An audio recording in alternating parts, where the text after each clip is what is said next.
أما بعد فأعوذ بالله من الشيطان الرجيم واذكروا الله في أيام معدودات وقال سيدنا رسول الله صلى الله عليه وسلم خير الدعاء خير يوم عرفة وخير ما قلت أنا والنبيون من قبلي لا إله إلا الله وحده لا شريك له له الملك وله الحمد وهو على كل شيء قدير آمنت بالله صدق الله مولانا العلي العظيم وصدق رسوله النبي الكريم ونحن على ذلك لمن الشاهدين والشاكرين والحمد لله رب العالمين اللهم صل على محمد وعلى آل محمد كما صليت على إبراهيم وعلى آل إبراهيم إنك حميد مجيد اللهم بارك على محمد وعلى آل محمد كما باركت على إبراهيم وعلى آل إبراهيم إنك حميد مجيد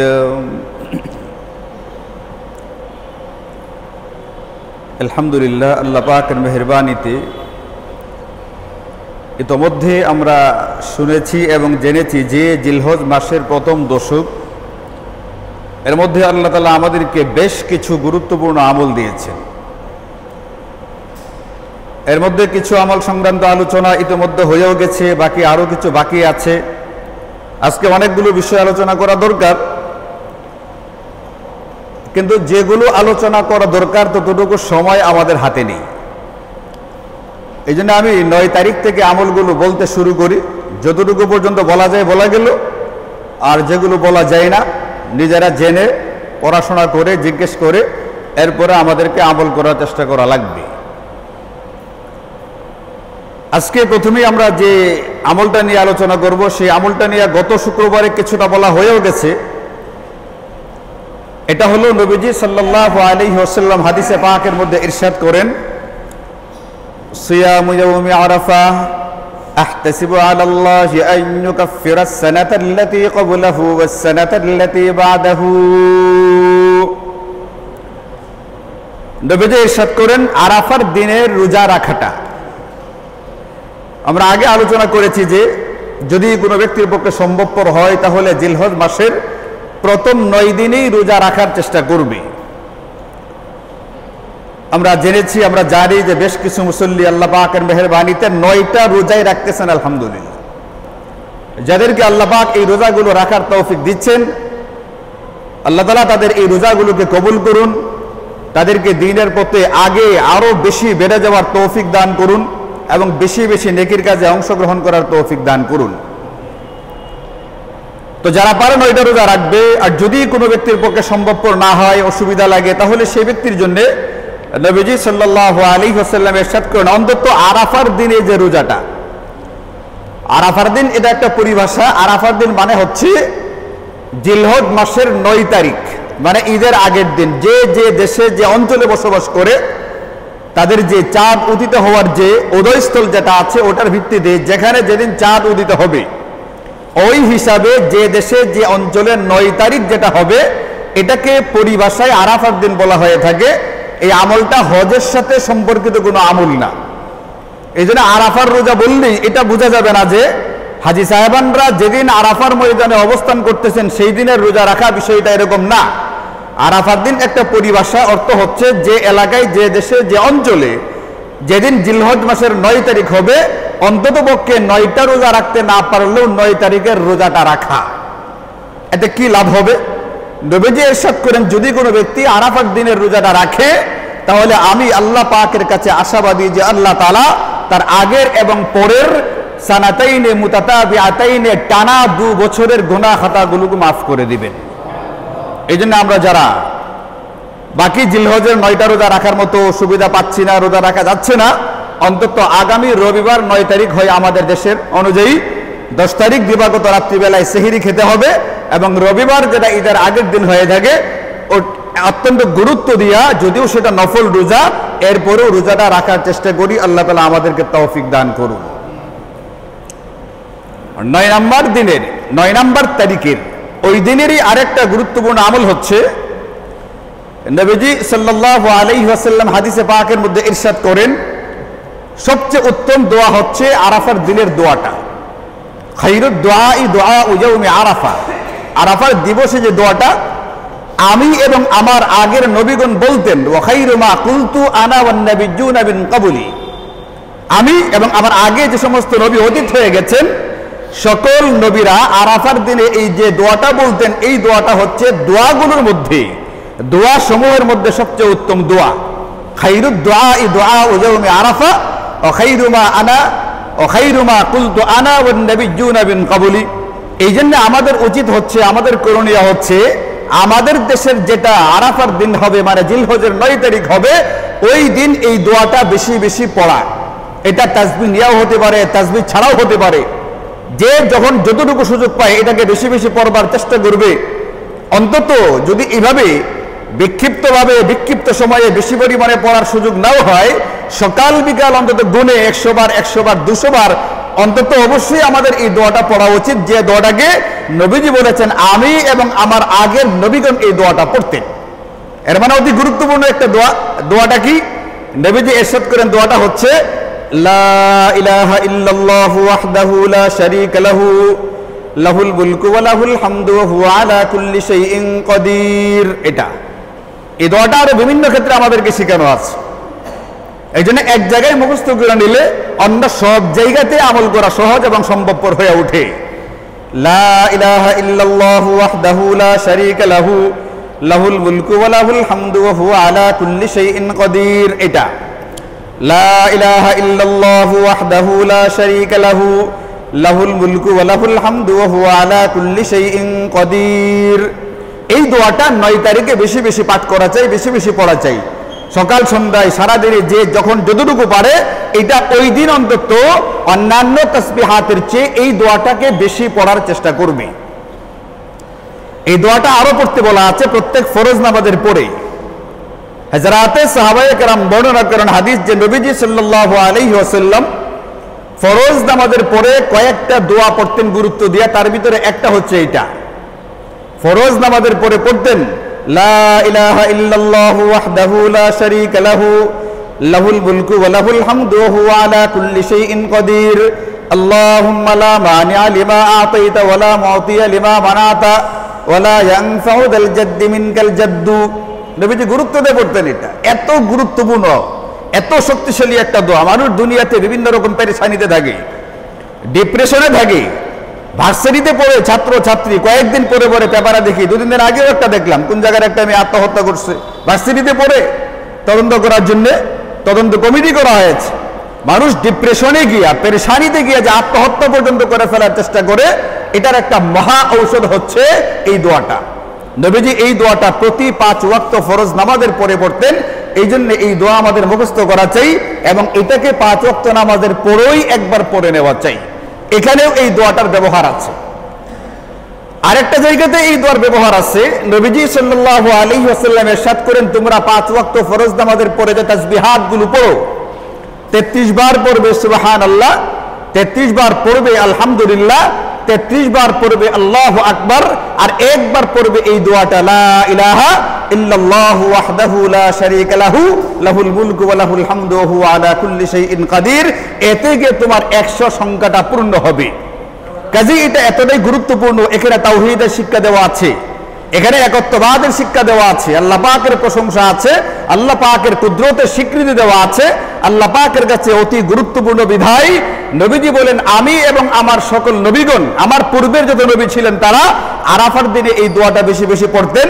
এই জন্য আমাদেরও আজকের আলোচনার দ্বিতীয় নাম্বার আমল হচ্ছে আগামী 9 তারিখ রবিবারে এই দোয়াটাকে যে যতটুকু পারি বেশি পরিমাণের চেষ্টা করি। আল্লাহ তাআলা আমাদেরকে তৌফিক দান করুন। আজকের 3 নাম্বার যে আলোচনা করা হবে এই আমলটা শুধুমাত্র 9 তারিখের সাথে সম্পৃক্ত না। আমলটা শুরু হবে 9 তারিখে, কিন্তু এটা যাবে একেবারে 13 তারিখ আসরের নামাজ পর্যন্ত। এটাকে বলা হয় থেকে তাকবীরে তাশরিক। আল্লাহ তাআলা কুরআনুল কারীমে ইরশাদ করেন ওয়াজকুরুল্লাহ ফি আইয়ামিন মাদুদাত, ওই নির্ধারিত দিনগুলোর ভিতরে তোমরা আল্লাহ পাকের বেশি থেকে বেশি জিকির করো। এখন নির্ধারিত দিনগুলো কোনগুলো? এই ব্যাপারে রাইসুল মুফাসসিরিন, সর্বকালের সর্বশ্রেষ্ঠ যিনি তাফসীরবিদ, যিনি তাফসীর করে থাকেন মুফাসসিরে কুরআন, নবীজির চাচাতো ভাই, নবীজির সাহাবী হযরতে আব্দুল্লাহ ইবনে আব্বাস রাদিয়াল্লাহু আনহুমা, তিনি বলেন কুরআনে কারীমের এই যে নির্ধারিত কতগুলো দিন, এই দিনগুলো মানে হচ্ছে আল আইয়ামুল মা'দুদাত, আইয়ামুত তাশরিক। তাশরিকের যে দিনগুলো আছে এই দিনগুলোর ভিতরে আল্লাহ পাকের জিকির বেশি পরিমাণে করো। এখন কোন জিকির বেশি পরিমাণে করা হবে? এর ভিতরে একটা হচ্ছে তাকবীরে তাশরিক। আপনাদের জানাই আছে সহজ, একটু সিরিয়ালটা ঠিকঠাক করে নিলে হবে। আল্লাহু আকবার, আল্লাহু আকবার, লা ইলাহা ইল্লাল্লাহু আল্লাহু আকবার, আল্লাহু আকবার ওয়ালিল্লাহিল হামদ। এটাকে বলে তাকবীরে তাশরিক। আল্লাহু আকবার, আল্লাহু আকবার, লা ইলাহা ইল্লাল্লাহু আল্লাহু আকবার, আল্লাহু আকবার ওয়ালিল্লাহিল হামদ। হাজী সাহেবানরা লাব্বাইক আল্লাহুম্মা লাব্বাইক বারবার বলতেছেন, তাকবীর বলতেছেন। তাকবীর বলে বলে শয়তানকে পাথর নিক্ষেপ করবেন 10 তারিখে। তারা যে 10 তারিখে পাথর নিক্ষেপ করবেন ওই দিনটা আমাদের জন্য 9 তারিখ। হাজী সাহেবানদের সাথে আমাদের জন্য একটা সামঞ্জস্য হয়, একটা সাদৃশ্য হয়। এই সাদৃশ্যের কারণে আমাদেরকে কতগুলো আমল দেওয়া আছে। জিলহজের 10 তারিখের ভিতরে যে আমলগুলো করতে হয় এর ভিতরে একটা আমল হচ্ছে এই তাকবীরে তাশরিকের আমল। আল্লাহ পাকের কাছে আমাদের ইসলামী শরীয়তে সাদৃশ্য অবলম্বনের অতি গুরুত্ব আছে। এই জন্য নবীজি এক কথায় মূলনীতি বলে দিয়েছেন, মান তাশাব্বাহা বিকওমিন ফাহুয়া মিনহুম, যে যে জাতির সাদৃশ্য অবলম্বন করবে সে তাদের অন্তর্ভুক্ত বলে গণ্য হবে। যে যার সাথে সাদৃশ্য অবলম্বন করবে তার হাসর নাসর তাদের সঙ্গেই হবে। এই জন্য মেরে ভাইও, হাজী সাহেবানদের সাথে যেন আমাদের হাসর নাসর হয়। ওনারা যেরকম হজের মাধ্যমে নিষ্পাপ হয়ে ইনশাআল্লাহ নিজ নিজ দেশে ফিরবেন, আল্লাহ তাআলা আমাদেরকে যেন এই জিলহজের প্রথম 10 তারিখে যে যেখানে থাকি ওখানকার আমলগুলো করার মধ্য দিয়ে আমরাও যেন একেবারে নিষ্পাপ হয়ে যেতে পারি, এটার চেষ্টা করা এবং এটার ব্যবস্থা আল্লাহ পাকের পক্ষ থেকে আমাদেরকে করে দেওয়া আছে। এর মধ্যে একটা গুরুত্বপূর্ণ বিষয় হচ্ছে ওয়াজকুরুল্লাহ ফি আইয়ামিন মা'দুদাত। আল্লাহ পাক কুরআনে কারীমে ইরশাদ করেন ওই নির্ধারিত দিনগুলো মানে তাকবীরে তাশরিকের যে নির্ধারিত দিন 5টা, ওই 5 দিনের ভিতরে তোমরা আল্লাহ পাকের জিকির করো। এর তরিকা বা পথ এবং পদ্ধতি হলো প্রতি ফরজ নামাজের পরে একবার সালাম ফিরাইবার পরে সাথে সাথে 9 তারিখ ফজর থেকে শুরু হবে, এরপরে 13 তারিখ আসর পর্যন্ত, আসরের পরেও পড়া হবে। 9 তারিখ ফজর থেকে শুরু হলে এটা আমাদের দেশে হয় আগামী রবিবার ফজরের নামাজ থেকে।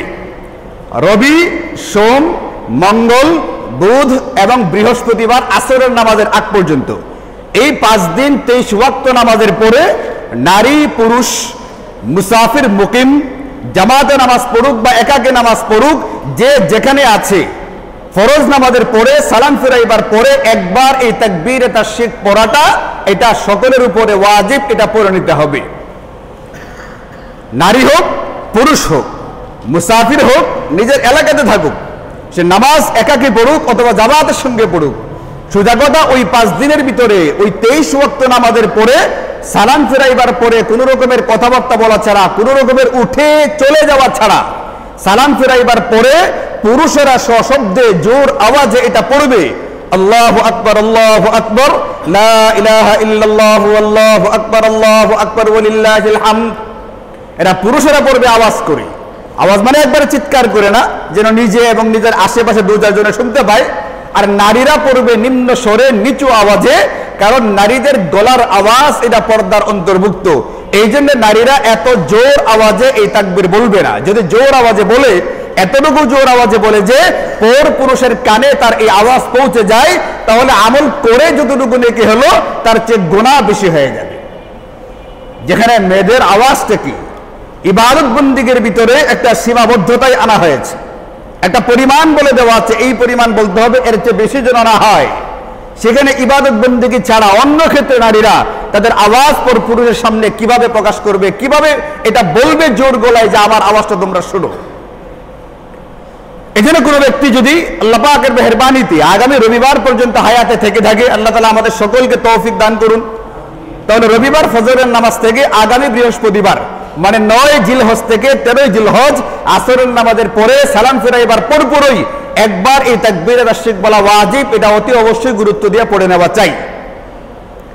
যদি কোনো ব্যক্তির ওই 5 দিনের ভিতরে কোনো নামাজ কাজা হয়, আর ওইটা ওই 5 দিনের ভিতরেই যদি নামাজটাকে আদায় করে, নামাজ কাজা হয়েছে 5 দিনের ভিতরে, আবার ওই কাজাটাকে 5 দিনের ভিতরেই আদায় করতেছে, তাহলে ওই ব্যক্তির করণীয় হচ্ছে কাজা নামাজের পরে এই ব্যক্তি সশব্দে জোর আওয়াজে এই তাকবীরে তাশরিক পড়ে নিবে। কোন ব্যক্তি যদি মাসবুক হয়ে যায়, জামাতে নামাজ পড়তে গিয়া প্রথম থেকে জামাত পাই নাই, 1-2 রাকাত ছুটে গেছে গা, এখন আমরা যারা জামাতে সালাম ফিরাবো, সালাম ফিরাইবার পরে পড়ে ফেলবো, ওই ব্যক্তি আগে দাঁড়াবে, দাঁড়ায় আর বাকি নামাজ পূরণ করবে। বাকি নামাজ শেষ করার পরে কিন্তু তাকে নিজে নিজে একাকী তাকবীরে তাশরিক পড়ে নিতে হবে, সে তখন এই তাকবীরে তাশরিক আদায় করে ফেলবে। এখন পুরুষদের জন্য সুবিধা হলো, পুরুষদের জন্য জিম্মাদারি হচ্ছে আকরাবিল উজুব, ওয়াজিবের কাছাকাছি একটা আমল হচ্ছে 5 ওয়াক্ত নামাজ জামাতের সাথে আদায় করবে। নামাজ পড়া একটা ফরজ ইবাদত, ভিন্ন আরেকটা আমল হচ্ছে ওই নামাজটা জামাতের সাথে আদায় করা। ভিন্ন আরেকটা ওয়াজিবের কাছাকাছি একটা আমল হলো এটা আরেকটা জামাতের সাথে আদায় করা, ভিন্ন একটা আমল। এই জন্য পুরুষরা যদি জামাতের সাথে নামাজটা আদায় করে, তাহলে সাধারণত মসজিদে নামাজ পড়লে এই ব্যক্তির ভুল হওয়ার কথা না, কারণ কারো না কারো আমলটা মনে থাকে, একজনে বললে বাকি সবারই মনে পড়ে যায়, সবাই একসাথে তাকবীরে তাশরিকের আমলটা করে ফেলতে পারে। কিন্তু একাকী পড়লে, ঘরে পড়লে তখন একটা ভুলক্রমে ছুটে যাওয়ার একটা আশঙ্কা থেকে একটা ওয়াজিব আমল ছুটবে। কেন ছুটবে? আমার তো এই দশকের ভিতরে আমল ছোটার কথা না, আমল বাড়ার কথা। এই জন্য পুরুষেরা জামাতের সাথে নামাজগুলো পড়ার চেষ্টা করি, ইনশাল্লাহ আমলটা আমার এমনিতেই হয়ে যাবে।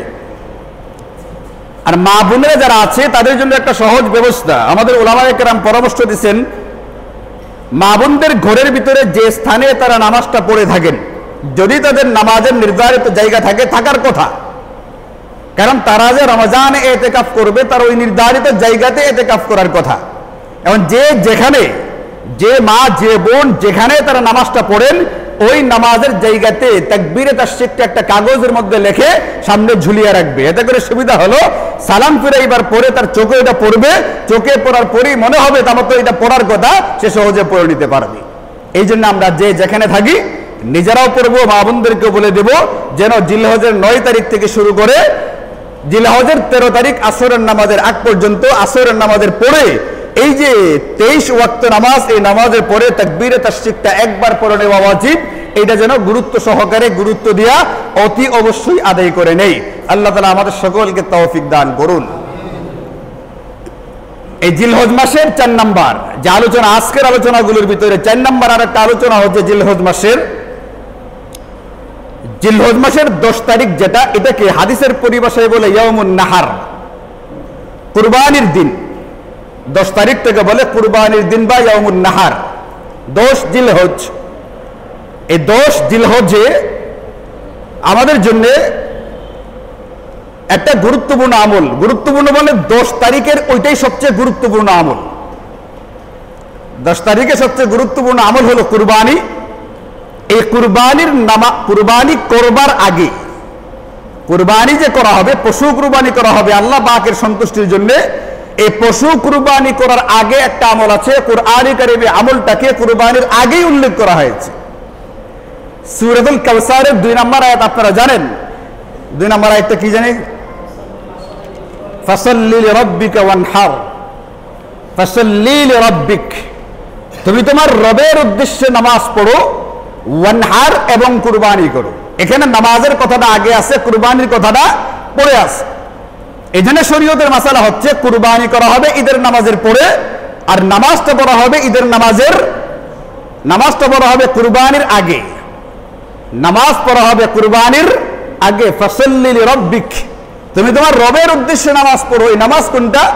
মুফাসসিরিনে কেরাম বলেছেন নামাজ হচ্ছে ঈদের দিন সকাল বেলায় আমাদেরকে 2 রাকাত ওয়াজিব নামাজ আদায় করতে হয়। এই নামাজটা ফরজ নামাজ 5 ওয়াক্ত 10 তারিখে আসে না নাই? ওইগুলোর কোন একটা কমানো হয়েছে? ওইগুলো তো আছে। 5 ওয়াক্ত নামাজ তো তার জায়গা মতো আছে, ওইগুলো সময় মতো পড়ে নেওয়া হবে। কিন্তু ঈদের দিন আমাদেরকে আরেকটা গুরুত্বপূর্ণ আমল দেওয়া আছে। এই জিলহজ মাসের প্রথম দশকের আমল, ঈদের দিন সকাল বেলায় 2 রাকাত ওয়াজিব নামাজ পড়ে নিতে হবে। ফাসাল্লি লিরাব্বিক, তুমি তোমার রবের সন্তুষ্টির জন্য 2 রাকাত নামাজ পড়বে। এই নামাজ পড়াটা ওয়াজিব, এটা অতি অবশ্যই গুরুত্ব দিয়ে আমাদেরকে আদায় করা লাগবে।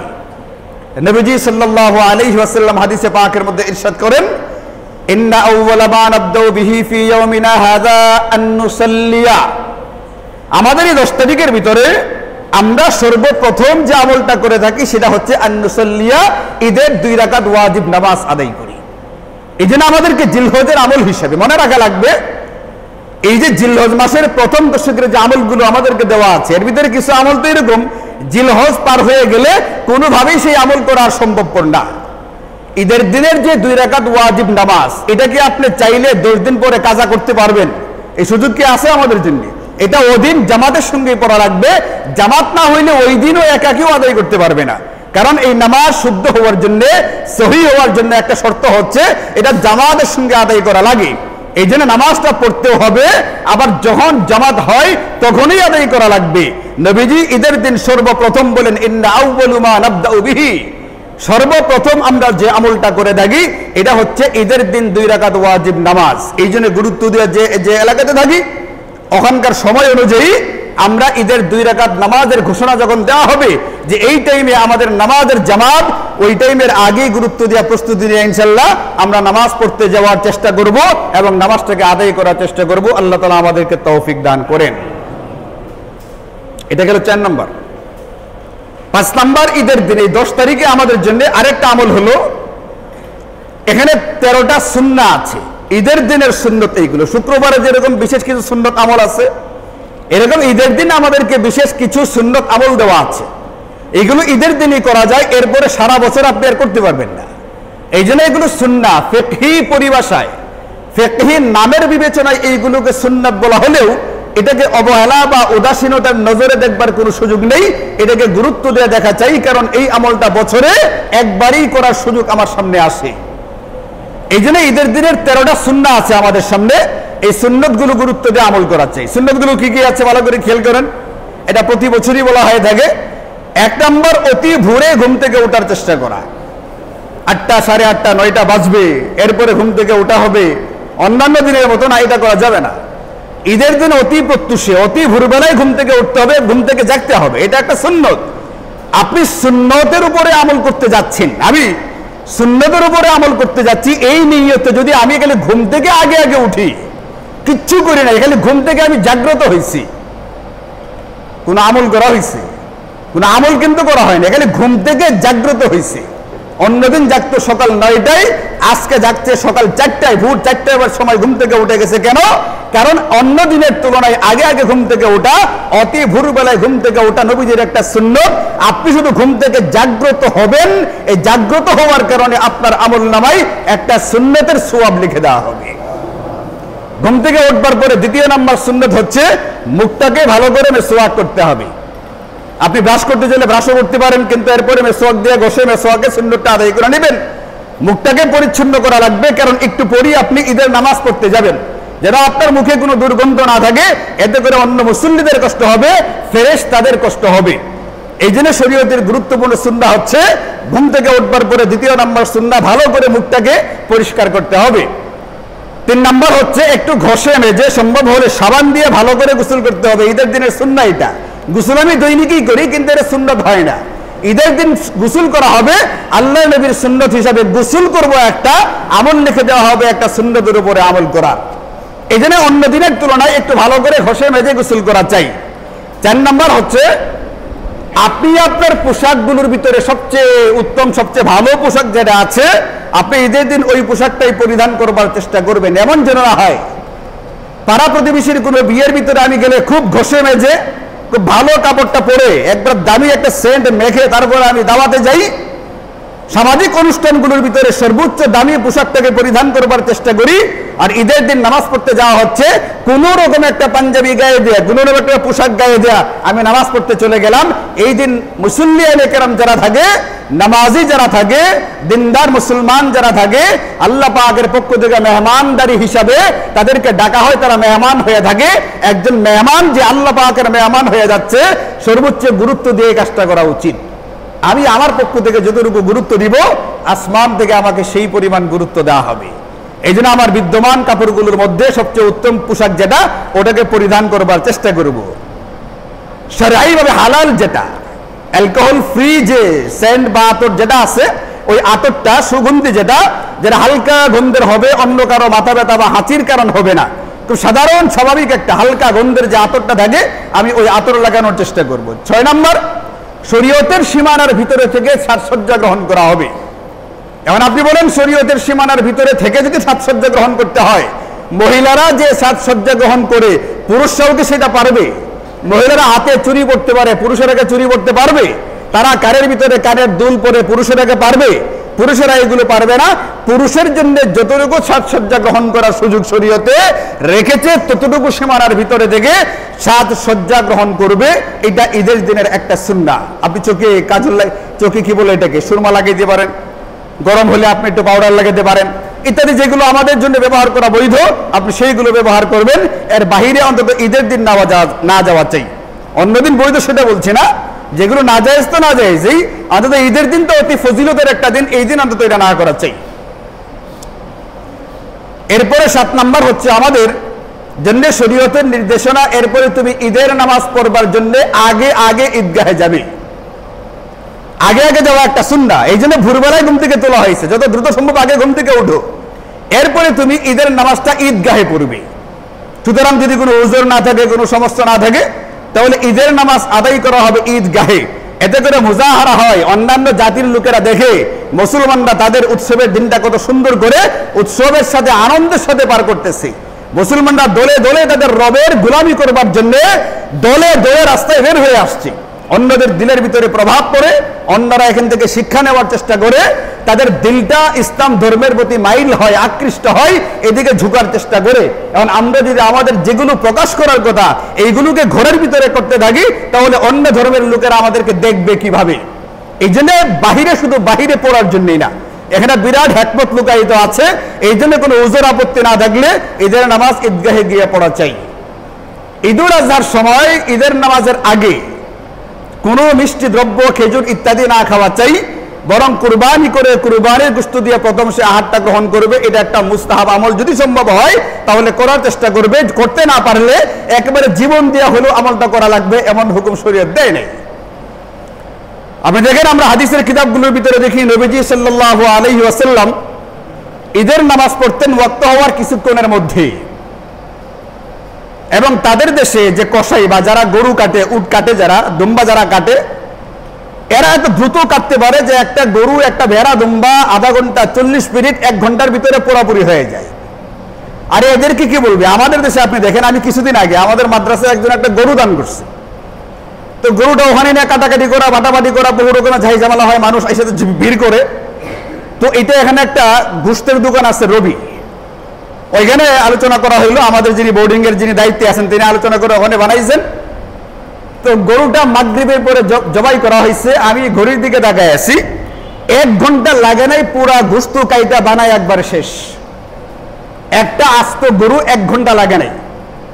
আমাদের এখানে নেত্রকোনার মানুষের এটা করছে। এখন তারা ছিলেন এই জাতীয় পশু বানাইবার ক্ষেত্রে খুব এক্সপার্ট, তারা এটা দ্রুত বানাইতে পারতেন। এখন তারা নামাজ পড়তেন সকাল সকাল, যেমন ধরেন বর্তমানে ফজরের জামাত হয় 4:45, মোটামুটি নামাজ সহকারে সব শেষ হয়ে গেল 5টায়, 5:15 সূর্যোদয় হয়। এর 15 মিনিট পর থেকে ঈদের নামাজের সময় শুরু হয়। তাহলে কয়টা থেকে শুরু হলো? 5:30 থেকে শুরু হইল। এখন নবীজি 5:30টায় ঈদের নামাজ পড়লেন। নামাজ এবং অন্যান্য কাজ শেষ হয়ে গেছে মোটামুটি কয়টার মধ্যে? 6টার মধ্যে। কয়টায়? 5:30টায় ঈদের নামাজ হলে 6টার মধ্যে নামাজের কাজ শেষ। এখন 6টার সময় কুরবানি করে যদি কুরবানিটা বানানো হয়, যদি 1 ঘন্টাও ধরি, তাহলে কয়টার সময় শেষ হয়ে যায়? 7টার সময় শেষ হয়ে যায়। রান্না বান্না আধা ঘন্টা না 1 ঘন্টায় ধরেন, 8টায় ধরেন, আরো বাড়ায় ধরলেন 1 ঘন্টা। আচ্ছা, যদি আমাদের দেশে 9টার সময় রান্না বান্না তৈরি হয়ে যায়, পোলাও গুস্ত রান্না হয়ে যায়, রুটি গুস্ত তৈরি হয়ে যায়, তাহলে 9টার সময় যদি কোনো ব্যক্তির সামনে খাবার পরিবেশন করা হয়, আচ্ছা বলেন এখানে ডায়াবেটিসের রোগীর তেমন কোনো সমস্যা হবে? আমাদের দেশে গরু কাটে হলো 10টার থেকে শুরু হয়, 2টা বাজে। এরপরে আবার দেখেন নামাজ পড়ার কথা 5:30টায়, নামাজ পড়ে হলো 8টা, 8:30, 9টায়। বলে কেন? বলে নেতাজির ঘুম থেকে উঠতে দেরি হয়, নেতাজি ঘুম থেকে উঠবেন, মাঠে আসবেন, উনি শুভেচ্ছা বক্তব্য দিবেন, এরপরে ঈদের নামাজ হবে। যে নেতাজি ফজরের সময় উঠতে পারে না, এই নেতাজির জন্য নামাজের মুসল্লিদের মাঠে অপেক্ষা করবার কোনো দরকারই ছিল না। কিন্তু আমাদের মুসল্লিদের সেই অনুভূতিটাই নেই। ইসলামী গায়রাত, ইসলামী আত্মমর্যাদা যেটা, ওটা তার ভিতরে নাই, সে জানেই না কার জন্য অপেক্ষা করতে হয় আর কার জন্য অপেক্ষা করা যায় না। যে ব্যক্তি ফজরের নামাজে আসতে পারে না, তার জন্য ঈদের নামাজ এত পিছিয়ে দেওয়ার কোনো রকম কোনো সুযোগ শরীয়ত রাখেই নাই। তো ডায়াবেটিস রোগী মরবে না তো কি করবি? ডায়াবেটিস নীল হয়ে হার্ট ফেল তো করবেই। যেখানে আরবরা রুটি আর গুস্ত খাইতো সকাল 8টায় কুরবানি করার পরে, নামাজ পড়ার পরে, সেখানে আমাদের জামাতই 8টার সময় হয় না, জামাত হয় 8:30, 9টায়। তাহলে আপনি তো 3টা বাজবেই, এরপরে সন্ধ্যার সময় গিয়ে খান। তো এই লোকে এটার উপর আমল করবে কেমনে? ওদিকে একটা সুন্নতকে পিছিয়ে দেওয়া হয়েছে, এদিকে অন্য কয়েকটা সুন্নতের উপর আমল করা অসম্ভব হয়ে গেছে। সকাল সকাল ঈদুল আজহার নামাজ পড়া যদি এই সুন্নতের উপরে আমল করা হইতো, তাহলে আগে আগে অন্য কোনো খাবার না খেয়ে কুরবানির গোশত খেয়ে সুন্নত আমল করা, এটাও আমাদের জন্য সম্ভবপর হইতো। এই জন্য এখানে যে যে মসজিদের কমিটিতে আছেন, কোন মহল্লার দায়িত্বে আছেন, কোন ঈদগাহ, এখানে অন্য মহল্লার লোকও তো আছেন, যে যেখানে থাকেন, যদি আপনার মহল্লায় ঈদের নামাজের জামাত কয়টাই হবে এই ব্যাপারে পরামর্শ হয়, আপনি বলবেন এটা নবীজি ঈদের নামাজ আগে আগে পড়তেন, ঈদের নামাজের পরে একটা গুরুত্বপূর্ণ ওয়াজিব আছে, ওইটা করা লাগবে, সুতরাং জামাত যথাসম্ভব আগে দেওয়া হোক। 8টা, 8:30, 9টায় না, 6টার সময় জামাত দিলে পরামর্শ দিবেন আপনি ইনশাল্লাহ। আরে পারবেন না? পারবেন না? হ্যাঁ, তাহলে গোশত খাওয়ার সুন্নতের উপর আমল করতে পারবেন। আমার এই প্রশ্ন করা লাগবে না, হুজুর আমার তো ডায়াবেটিস, আমি তো 1টা পর্যন্ত থাকতে পারি না, এ প্রশ্নই করবেন না আমাকে। আপনি থাকতে না পারলে খাইয়ে ফেলেন, এটা মুস্তাহাব আমল, যারা পারে তারা করবে, না পারলে না করবে। আরে কত ফরজ তো ছেড়ে দে, ঈদের দিন ফজরের নামাজ পড়ে না ঘুরি বুড়ি মানুষ আছে না, মুসলমানাই দিয়েছে। তা আপনি আমাকে এটাকে এরও জিজ্ঞেস করেন, হুজুর আপনি যে বললেন গোশত খায় মুস্তাহাব আমল করতে, আমার তো ডায়াবেটিস, আমি তো পারি না, না বললে আপনি খাইয়ে ফেলাম ধোঁয়ায়, আপনাকে কেউ নিষেধ করে নেই। যারা পারবে তারা আমলটা করবে, এবং পারার ব্যবস্থাটা করতে হয়, সিস্টেমটা পারার ভিতরে আনতে হয়। আমাদের সিস্টেমটাকে উল্টে ফেলা হয়েছে, শরীয়ত এখন শরীয়তের মতো নেই, শরীয়তটাকে আমরা আমাদের মতো করে সাজায় ফেলছি। এই জন্য ঈদের নামাজ ঈদগাহে গিয়ে পড়া লাগবে, আগে আগে ঈদগাহে যাওয়া লাগবে, এবং ঈদের নামাজের আগে সম্ভব হলে কোনো কিছু না খেয়ে কুরবানির গোশত দিয়ে আপনার প্রথম খাবারটা শুরু হবে ইনশাআল্লাহ। ঈদের নামাজের যাওয়ার সময় জুড়ে জুড়ে তাকবীরে তাশরিক বলতে বলতে যাবেন, মনে মনে ফিনফিন করে বললে হবে না, বন্ধু বান্ধবের সাথে গল্প করতে করতে আসলে হবে না। মুজাহারা প্রদর্শনী হচ্ছে এই দিন, আপনি তাকবীর বলতে বলতে আসেন, এক নারায়ে তাকবীর আল্লাহু আকবারের স্লোগান আপনি জানেন গোটা দুনিয়ার বেঈমান কাফেরদের ভিতরে কাঁপন সৃষ্টি করে। আপনি দেখেন না 1-1.5 বছর আগে ভারতের এক মুস্কান একটা মেয়ের নারায়ে তাকবীর গোটা দুনিয়া কাঁপায় দিছে, দেখেন নাই আপনি? আপনি ওহুদের যুদ্ধের ইতিহাসটা পড়ে দেখেন, ওহুদের যুদ্ধের ঘটনা পড়ে দেখেন, এখানে নারায়ে তাকবীর আল্লাহু আকবারের স্লোগান বেঈমান কাফেরদেরকে ভীত করছে, কাঁপন ধরাইছে। আর এখন আমাদের বোমা রকেট এইগুলো দিয়ে আমাদের মরতে হয়, আমাদের তাকবীরের ধ্বনিতে এরা ভীত থাকবে, আর এখন এদের বোমার আওয়াজে আমাদের ফিলিস্তিনিদের সকালবেলায় ঘুম ভাঙ্গে। এটা আমাদের দুর্বলতার কারণে, সিস্টেম আমরা পরিবর্তন করে। এই জন্য মেরে ভাইও, আপনি এটা করবেন, আপনি যেটা করবেন সেটা হচ্ছে ঈদের দিন আসতে আসতে জোরে জোরে তাকবীর বলতে বলতে আসবেন, আল্লাহু আকবার, আল্লাহু আকবার, লা ইলাহা ইল্লাল্লাহু, আল্লাহু আকবার, আল্লাহু আকবার, ওয়ালিল্লাহিল হামদ। ঈদের নামাজ পড়ে যাওয়ার সময় যে রাস্তা দিয়ে আসতেন সম্ভব হলে আরেকটা রাস্তা দিয়ে যাবেন। এইভাবে ইনশাআল্লাহ আমরা ঈদের দিনের সুন্নতগুলো আদায় করার চেষ্টা করব। আল্লাহ তাআলা আমাদেরকে তৌফিক দান করেন। আরো কতগুলো আমল রয়ে গেছে, যেমন ধরেন যে পশুটা জবাই করার যে কিছু কথা আছে, এখানে গুরুত্বপূর্ণ মাসালা আছে, এগুলো বলা গেল না।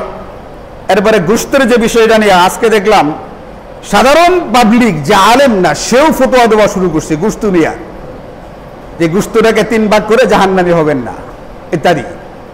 গোশতের মাসাইলটা বলা গেল না, সময় নেই। এরকম ভাবে চামড়া সংক্রান্ত আলোচনাও করা গেল না। যদি আল্লাহ পাকের তৌফিক হয় তাহলে ইনশাআল্লাহ সামনে আলোচনা হবে।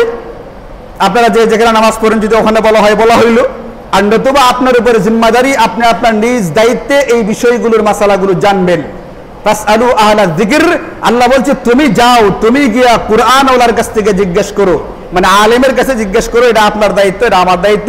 নিজে নিজে সবাই এই মাসালাগুলোকে জানার চেষ্টা করবো ইনশাআল্লাহ। আজকে যে বিষয়গুলো বলা হলো, 1 নাম্বার 9 তারিখের রোজাটা গুরুত্ব দিয়ে রাখার চেষ্টা করব। 9 তারিখের যে দোয়াটা, যেটা বললাম সকল নবীরা করতেন, এই দোয়াটা বেশি বেশি পড়ার চেষ্টা করতে হবে। এবং 3 নাম্বার 9 তারিখ থেকে তাকবীরে তাশরিকের আমলটা শুরু করা লাগবে। 4 নাম্বার বললাম ঈদের দিন 2 রাকাত ওয়াজিব নামাজ, যেটা ঈদের ভিন্ন নামাজ, এটা গুরুত্ব দিয়ে আদায় করার চেষ্টা করা লাগবে।